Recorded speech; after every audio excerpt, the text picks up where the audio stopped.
नमस्कार दोस्तों, कैसे हैं आप लोग। उम्मीद करता हूं आप अच्छे होंगे, स्वस्थ होंगे। ज्ञान संचार बाय बीएसपी यूट्यूब चैनल पर आपका हार्दिक स्वागत है, आपका हार्दिक अभिनंदन है। हम हिंदी व्याकरण के अंदर वर्ण विचार और शब्द विचार को अच्छे से पढ़ चुके हैं और शब्द विचार के अंदर हम समास और वर्ण विचार के अंदर हम संधि को पूर्ण रूप से कंप्लीट कर चुके हैं। आज भाषा का या व्याकरण का महत्वपूर्ण और सबसे इम्पोर्टेंट टॉपिक आपके सामने प्रस्तुत करेंगे, वाक्य। यानी व्याकरण का तीसरा अंग ही वाक्य कहलाता है। देखिए, हम स्टार्ट करते हैं। वाक्य। आपसे सबसे पहले यही क्वेश्चन पूछा जाए कि वाक्य कितने प्रकार के होते हैं। तो वाक्य होते हैं तीन प्रकार के वाक्य होते हैं, तीन प्रकार के। यानी कि भाषा, देखिए मैं इसको थोड़ा सा एक्सप्लेन करूं वाक्य को। यानी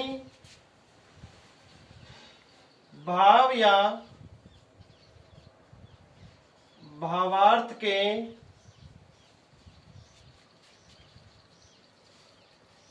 आधार पर भाषा की सबसे छोटी या बड़ी इकाई, सबसे छोटी या बड़ी इकाई वाक्य होती है। देखिए, भाव या भावार्थ के आधार पर भाषा की सबसे छोटी या सबसे बड़ी इकाई वाक्य होती है, क्योंकि भाषा के तीन अंग होते हैं। नंबर एक, वर्ण, वाक्य और शब्द। देखिए, वर्ण का कोई अर्थ नहीं होता, शब्द का सिर्फ अर्थ होता है और वाक्य का भाव या भावार्थ होता है। भाव या भावार्थ होता है। तो भाव आपसे पूछ लिया जाए, भाषा के कितने अंग होते हैं? तीन होते हैं, वर्ण, शब्द, वाक्य।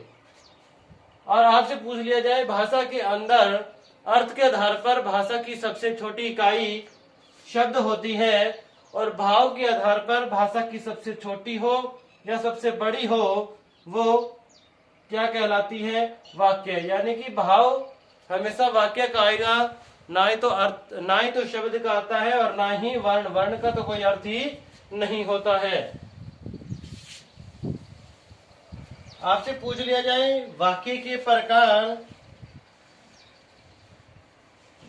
वाक्य के प्रकार, और वाक्य के तीन प्रकार होते हैं। वाक्य के तीन प्रकार होते हैं। नंबर एक आता है प्रयोग या संरचना के आधार पर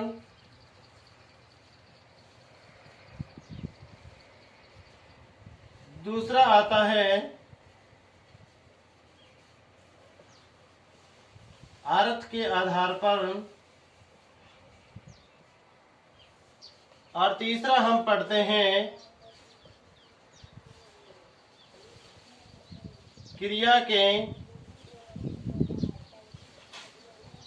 आधार पर। देखिए, वाक्य के प्रकार होते हैं तीन। वाक्य के प्रकार होते हैं तीन। उसमें पहला आता है प्रयोग व संरचना के आधार पर वाक्य के प्रकार होते हैं तीन।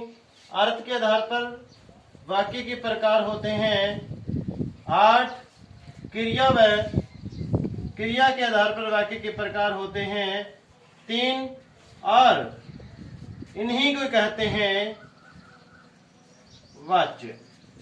वाच्य कोई अलग टॉपिक नहीं है, वाच्य कोई अलग टॉपिक नहीं है, लेकिन ये वाक्य का ही एक प्रकार है। और वाक्य का प्रकार यानी कि क्रिया के आधार पर वाक्य होते हैं 3 प्रकार के, और उन्हीं 3 प्रकार के वाक्यों को कहते हैं वाच्य। वैसे हम मोस्टली आपको हिंदी व्याकरण के टीचर के द्वारा जो छोटी कक्षाओं को पढ़ाते हैं उसमें 2 प्रकार की बताए जाते हैं कि वाक्य के 2 प्रकार होते हैं, प्रयोग व संरचना के आधार पर और अर्थ के आधार पर। और इस टॉपिक को वाच्य को अलग से पढ़ाया जाता है, लेकिन ये कोई अलग टॉपिक नहीं है, ये तो सिर्फ और सिर्फ क्रिया के आधार पर वाक्य का एक प्रकार ही है। हम इस वाक्य को अलग नहीं करेंगे, हम वाक्य के साथ ही इसको इंक्लूड करते हुए चलेंगे। देखिए आज हम थोड़ा सा स्टार्ट करते हैं प्रयोग व संरचना के आधार पर वाक्य है। बाकी हम नेक्स्ट वीडियो के अंदर इनके ऊपर विस्तृत वार्ता करते रहेंगे।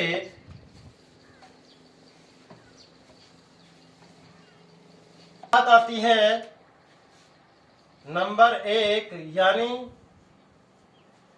संरचना व प्रयोग के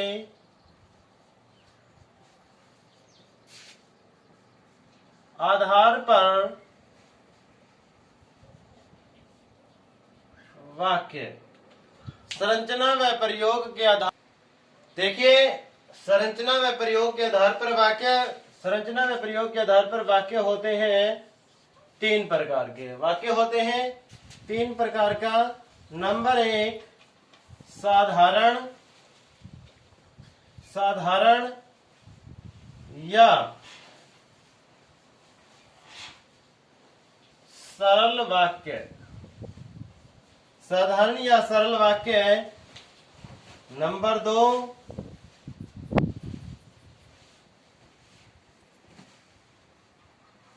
संयुक्त वाक्य। नंबर 3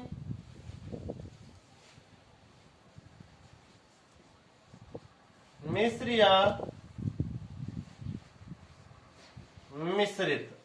मिश्र को मिश्रित कहते हैं और मिश्रित को ही मिश्र कहते हैं। ये होते हैं संरचना व प्रयोग के आधार पर वाक्य के प्रकार। पहला आता है साधारण या सरल वाक्य, दूसरा आता है संयुक्त वाक्य, तीसरा आता है मिश्र या मिश्रित वाक्य। देखिए हम एक एक के ऊपर वार्ता करते हैं। आज हम साधारण या सरल वाक्य को ही अच्छे से अध्ययन करेंगे, बाकियों के ऊपर कल चर्चा करेंगे।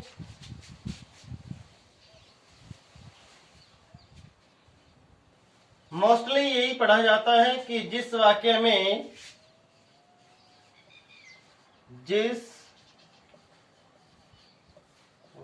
में एक उद्देश्य और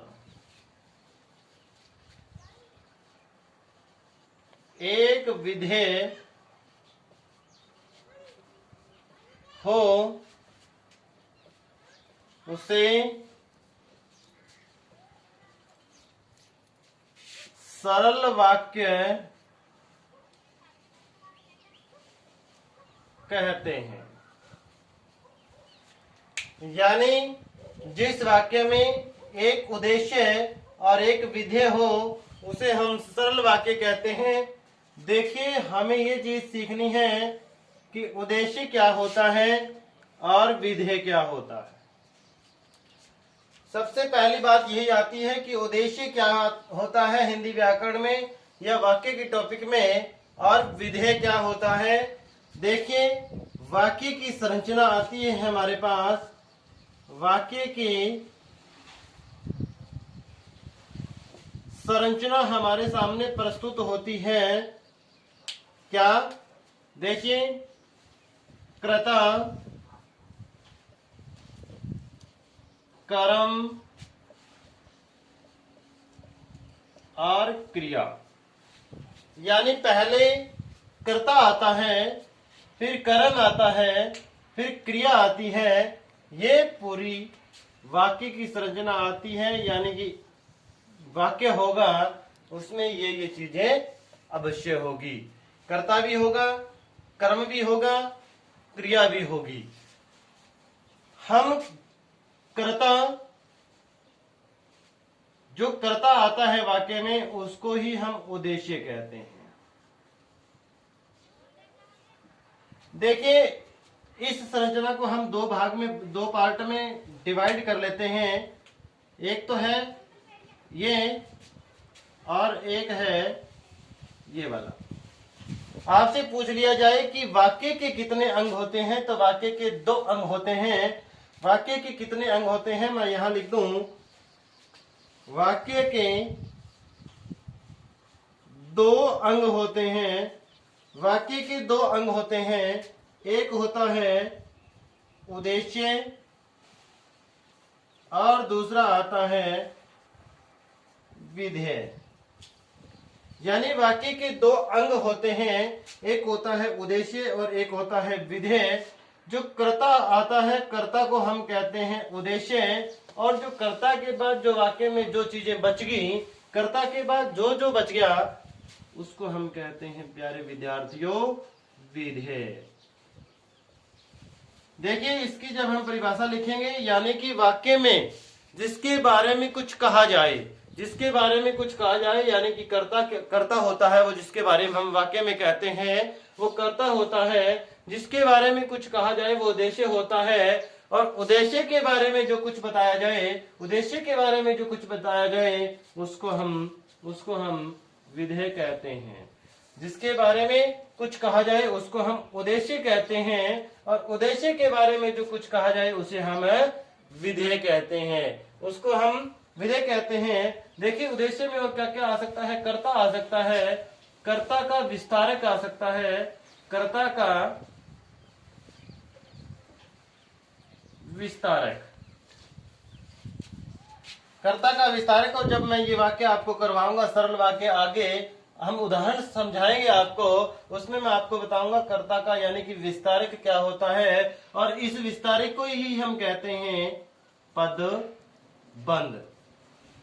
पदबंध और वाक्य एक दूसरे से जुड़े हुए टॉपिक हैं। विस्तारक को ही हम कहते हैं पदबंध, और इसके अंदर और क्या आ सकता है, यानी कर्म का विस्तारक।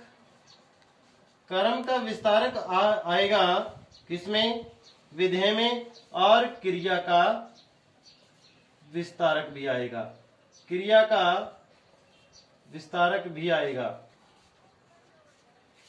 यानी उद्देश्य में क्या क्या शामिल हुआ, कर्ता का विस्तारक यानी कि कर्ता को विस्तार करने वाला, और विधेय में क्या क्या आएगा, कर्म और कर्म का विस्तारक, क्रिया या क्रिया का विस्तारक। ये उद्देश्य और विधेय में शामिल किए जाएंगे। 1 मिनट के लिए आप इसको नोट कर सकते हैं।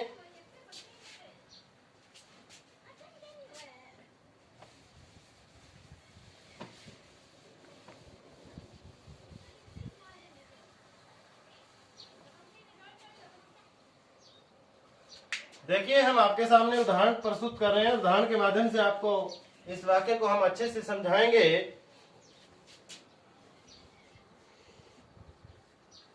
मोहन पुस्तक पढ़ता है। देखिए, इसमें कर्ता कौन है, पहले हम यही चर्चा करेंगे, यानी कि कार्य को कर कौन रहा है। कार्य क्या है, पुस्तक है। क्रिया क्या है, पढ़ना। पढ़ना कौन पढ़ रहा है, कौन पढ़ रहा है, मोहन। मोहन क्या है, कर्ता। पुस्तक क्या है, कर्म। और पढ़ना क्या है, क्रिया। पढ़ना क्या है, क्रिया। देखिए, कर्ता कितने हैं, 1, यानी उद्देश्य कितना हुआ, उद्देश्य हुआ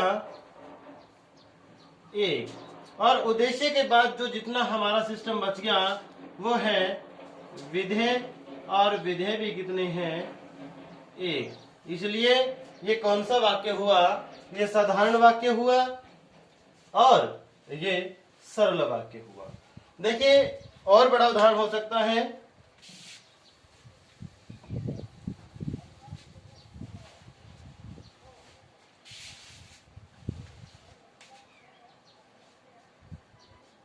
राम का दोस्त या राम का मित्र, राम का मित्र श्याम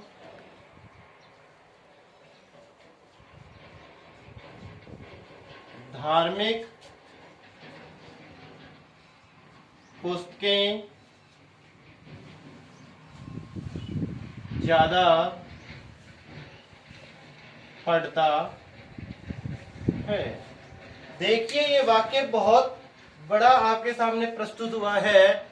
कुछ विद्यार्थी इसकी शब्दावली को देखते ही, लंबाई को देखते ही कह देंगे सर ये वाक्य मिश्रित वाक्य है, लेकिन हमें ये इसकी लंबाई और छटाई को देख करके हमें ये पता नहीं लगाना ये कौन सा वाक्य है। हमें तो ये चेक करना है इसमें उद्देश्य कितने हैं और इसमें विधेय कितने हैं। इसी वाक्य के अंदर मैं आपको विस्तारक के ऊपर भी वार्ता करूंगा। देखिए पहले, सबसे पहले हम काम यही करते हैं कि इसमें कर्ता कौन है।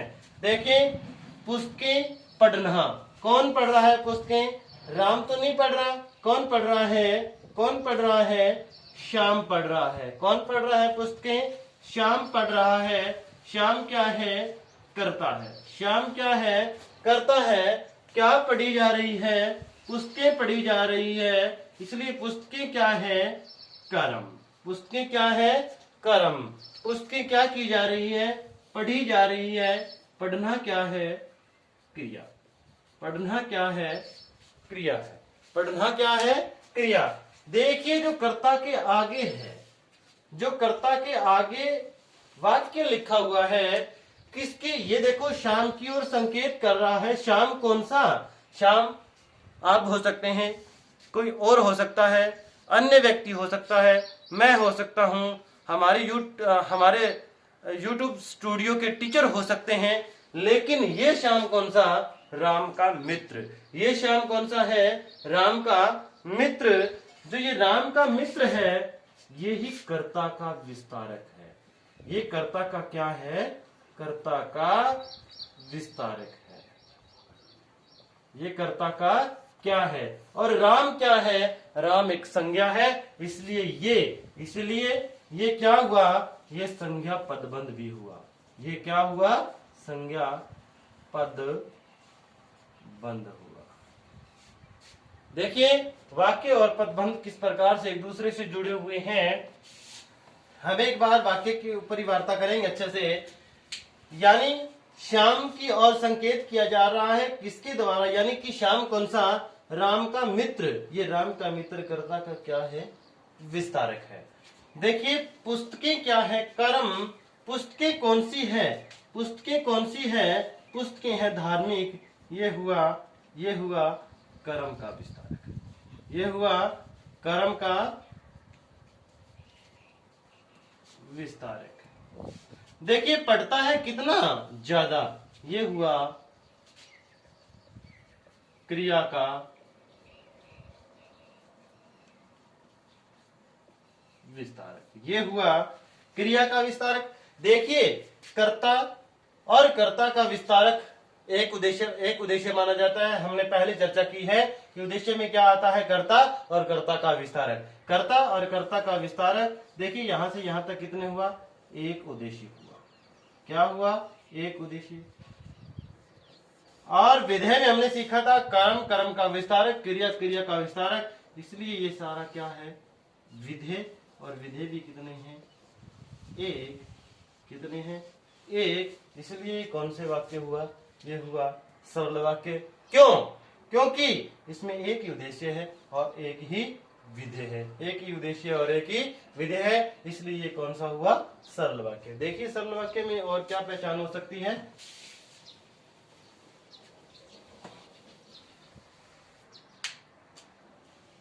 राम, श्याम, सीता भोजन या खाना खा रहे हैं। खाना खा रहे। या इसको और अच्छे से खाना खाते, खाना खाते। देखिए अब यहां द्वंद्व छिड़ सकता है कि कर्ता कौन है। कर्ता तीनों ही है, राम भी करता है, श्याम भी करता है और सीता भी, तीनों ही क्या है, करता है। तो ऐसा हो सकता है कि ज्यादा कर्ता आए तो सरल वाक्य में होकर के कोई दूसरा वाक्य हो सकता है। लेकिन ध्यान रखना प्यारे विद्यार्थियों, यदि कर्ता बहुवचन है, देख रहा है, सुनना ध्यान से, कर्ता बहुवचन है, कर्ता बहुवचन है और उन कर्ताओं के द्वारा सेम यानी कि समान क्रिया की जाए, समान क्रिया की जाए। क्या, ध्यान से सुनना कि कर्ता बहुवचन है, कर्ता बहुवचन है, राम श्याम सीता अनेक हैं, तीनों हो गए। और क्रिया देखें, राम भी खाना खा रहे हैं, खाता है, श्याम भी खाना खा रहे हैं और सीता भी खाना खा रही है, यानी कि तीनों के द्वारा एक ही काम किया जा रहा है, क्या, खाना खाना। इसलिए जब बहुवचन कर्ताओं के साथ एक ही काम किया जाए, सेम क्रिया की जाए, तो उसको एक ही उद्देश्य माना जाता है। उसको क्या माना जाता है, एक ही उद्देश्य माना जाता है। और ये तो क्रिया सेम हो रही है, इसलिए ये भी क्या है, एक विधेय है। इसलिए जिसमें एक उद्देश्य और एक विधेय हो, वो कौन सा वाक्य होता है, सरल वाक्य होता है। कौन सा होता है, सरल होता है। देखिए, और हम आपके सामने प्रस्तुत कर रहे हैं, राम लिख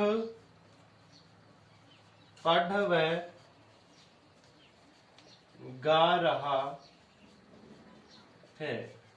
यहां क्या हुआ, यहां एक राम है, कर्ता एक है, क्रिया तीन हो रही है, लिख भी रहा है, पढ़ भी रहा है और गा भी रहा है, यानी जब एक उद्देश्य हो, एक उद्देश्य यानी कि एक ही कर्ता हो, कर्ता एक हो, एक कर्ता के द्वारा, क्या, एक कर्ता के द्वारा, सिर्फ एक कर्ता के द्वारा विभिन्न प्रकार की क्रिया की जाए, विभिन्न प्रकार की क्रिया की जाए, या ऐसे बोले विभिन्न क्रियाओं को करने वाला एक ही कर्ता हो, तो सामने वाली सभी क्रियाओं को क्या माना जाएगा, एक विधेय माना जाएगा। क्या, एक विधेय माना जाएगा। पहले वाले में क्या था, कर्ता बहुवचन था, क्रिया सेम थी। इसमें क्या है, क्रिया बहुवचन है, क्रिया ज्यादा है और कर्ता क्या है, सेम है। कर्ता क्या है, सेम है। ये भी एक उद्देश्य और एक विधेय, कौन सा वाक्य, सरल वाक्य है। इसकी अंतिम और आखिरी पहचान देखिए सरल वाक्य की, इतना विस्तृत, इतने अच्छे ढंग से कोई भी टीचर आपको वाक्य नहीं करवा पाएगा, ये मैं आपके साथ दावा करता हूं। देखिए, राम व श्याम, राम व श्याम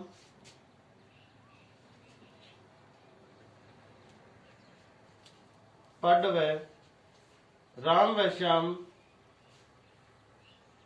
पढ़ व लिख रहे। राम व श्याम पढ़ व लिख रहे हैं, राम व श्याम पढ़ व लिख रहे हैं। देखिए, यहाँ कर्ता भी बहुवचन है और यहाँ क्रिया भी बहुवचन है, यहाँ कर्ता भी बहुवचन है और क्रिया भी बहुवचन है। जब बहुवचन कर्ता बहुवचन क्रिया को, यानी कि प्रत्येक कर्ता प्रत्येक क्रिया को समान रूप से कर रहे हैं, वो भी एक उद्देश्य और एक विधेय माना जाता है। जैसे कि राम पढ़ रहा है, श्याम भी क्या कर रहा है, उसी क्रिया को कर रहा है। राम लिख रहा है और श्याम भी उसी क्रिया को कर रहा है, यानी कि राम और श्याम दोनों ही क्या लिख पढ़ रहे हैं, यानी कि राम सेम क्रिया कर रहा है और श्याम भी सेम क्रिया कर रहा है। इसलिए इसको भी क्या माना जाएगा, उसको माना जाएगा एक उद्देश्य और इसको भी क्या माना जाएगा, पूरे को एक विधेय। और जिस वाक्य में एक उद्देश्य और एक विधेय हो वो वाक्य होता है सरल वाक्य। आज हमने इस सरल वाक्य के ऊपर और वाक्य के ऊपर थोड़ा सा विचार प्रस्तुत किया, आपके सामने विचार साझा किए हैं। उम्मीद करता हूं ये सरल वाक्य आपको अच्छे से समझ में आया होगा और मैं ये भी दावा करता हूं, मैं ये गारंटी देता हूं आपको, इतने विस्तृत ढंग से कोई टीचर आपको पढ़ा नहीं पाएगा।